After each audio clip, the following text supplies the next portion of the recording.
রাজধানীতে ফেরত মানুষের খবর রাখছেন সহকর্মী শাহরিয়ার ইমতিয়াজ। শাহরিয়ার, আপনি কোথায় আছেন? ঘরে ফেরা মানুষের কি খবর আছে আপনার কাছে?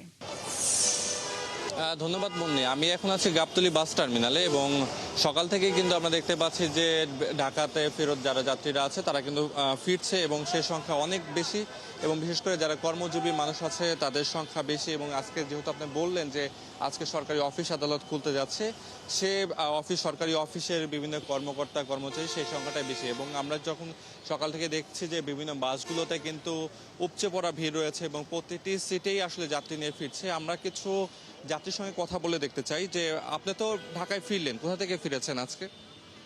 আজকে একটু আগে নামলাম। আর আমরা আসছি দিনাজপুর থেকে। তো যাত্রা মোটামুটি সহনীয়, মানে এর আগের বার অনেক সাফার করছিলাম, এবার ভালো টাইমে আসছি। এমনিতে ভাড়া কি অবস্থা? ভাড়া কি বাড়তি রেখেছে নাকি সহনীয় ভাড়া? না, ভাড়া একটু বাড়তি রাখছি, ঈদের সময় রাখে এরকম। কত টাকা বাড়তি রেখেছে? আমাদের তো নর্মালি ভাড়া হচ্ছে স্লিপার কোচে হচ্ছে 1500, আর নর্মাল এসি বাসে হচ্ছে 1000। সেই জায়গায় স্লিপারে 2500 আর ওখানে 2000 করে রাখা হয়েছে।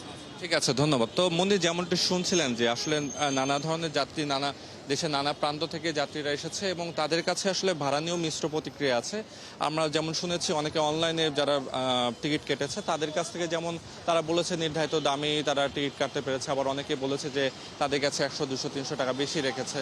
তো এই ভাড়া নিয়ে মিশ্র প্রতিক্রিয়া আছে এবং তারা যাত্রাটা নির্বিঘ্ন ছিল কিনা, যাত্রার পথে যানজট কেমন ছিল, তারা বলেছে যে তাদের যে নির্ধারিত সময় আছে তার থেকে 2 থেকে 3 ঘন্টা, অনেক অনেক ক্ষেত্রে বেশ অনেকে বেশি সময় লেগেছে, আবার অনেকে নির্ধারিত সময় ফিরেছে। এবং যানজটের ক্ষেত্রে তারা বলেছে যমুনা অভিমুখে অর্থাৎ উত্তরবঙ্গের যে বাসগুলো এসেছে যমুনা অভিমুখে কিছুটা সময় তাদের বাড়তি লেগেছে, সেখানে হয়তো 1-2 ঘন্টা বা অনেক সময় তার থেকে কমও লেগেছে। তো এই মিলে সব মিলে যদি বলি যে এখন কি যাত্রীরা আসছে তাদের কাছে কিছু অভিযোগ থাকলেও এখন পর্যন্ত যে সকল যাত্রীরা এসেছে তারা বলেছে যে তারা অনেকটা নির্বিঘ্নে তারা ঢাকায় ফিরতে পারছে। এই ছিল রাজধানী গাবতলী বাস টার্মিনাল থেকে আমার কাছে সর্বশেষ। শাহরিয়ার ইমতিয়াজ, অসংখ্য ধন্যবাদ। সঙ্গেই থাকবেন। ঈদের ছুটি শেষে রাজধানীতে ফেরা মানুষের খবরাখবর নিয়ে শাহরিয়ার ইমতিয়াজ যুক্ত ছিলেন।